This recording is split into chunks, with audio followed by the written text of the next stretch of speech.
নবীগঞ্জ উপজেলা যুবদলের উদ্যোগে বিএনপির ভারপ্রাপ্ত চেয়ারম্যান তারেক রহমানের পক্ষ থেকে বাউশা ইউনিয়ন যুবদলের আয়োজনে দোয়া ও ইফতার মাহফিল অনুষ্ঠিত হয়েছে। রোজ বুধবার উপজেলার ৯ নং বাউশা ইউনিয়নের চৌধুরী বাজারে তাজিয়া মুবাশশিরিয়া আলিম মাদ্রাসা দুলচাতলে দোয়া ও ইফতার মাহফিল অনুষ্ঠিত হয়। দোয়া ও ইফতার মাহফিলে এই মাদ্রাসার শতাধিক শিক্ষার্থী, এলাকার সাধারণ মানুষসহ বিভিন্ন শ্রেণী পেশার মানুষ অংশগ্রহণ করেন। এ সময় উপস্থিত থেকে বক্তব্য রাখেন হবিগঞ্জ জেলা যুবদলের সাবেক সহসভাপতি ও নবীগঞ্জ উপজেলা যুবদলের আহ্বায়ক মুশাহিদ আলম মুরাদ।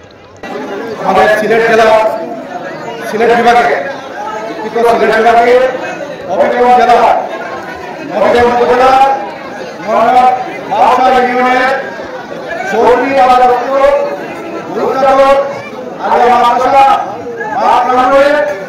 বাংলাদেশ জাতীয়তাবাদী যুবদল ইউনিয়ন কর্তৃক আয়োজিত আজকে এই ইফতার মাহফিল আপনারা জানেন আমাদের আগামী দিনে বাংলাদেশের ভবিষ্যৎ বিএনপির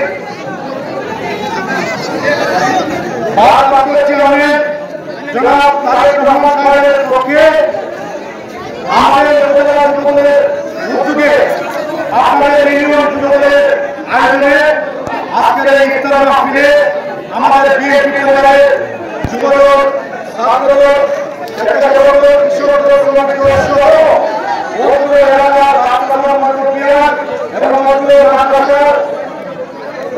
মাদ্রাসার পূর্ণ শিক্ষক বৃন্দ সহ ছাত্ররা সহ সবাইকে আমি আমার দলের পক্ষ থেকে আন্তরিক মোবারকবাদ ও কৃতজ্ঞতা জ্ঞাপন করছি। বক্তব্য রাখেন বাউশা ইউনিয়ন বিএনপির সহসভাপতি আলেক মিয়া।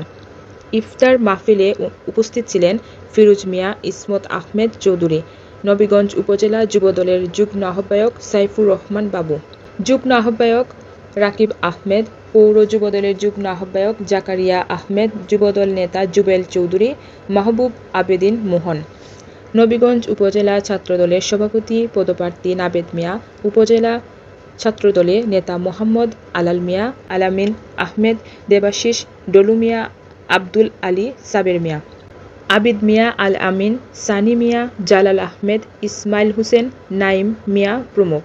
দোয়া ও ইফতার মাহফিলে বিশেষ করে বিএনপি চেয়ারপারসন বেগম খালেদা জিয়া, ভারপ্রাপ্ত চেয়ারম্যান তারেক রহমান ও বিএনপির সিলেট বিভাগীয় সাংগঠনিক সম্পাদক আলহাজ জি কে গৌসের সুস্থতা কামনায় মোনাজাত করা হয়।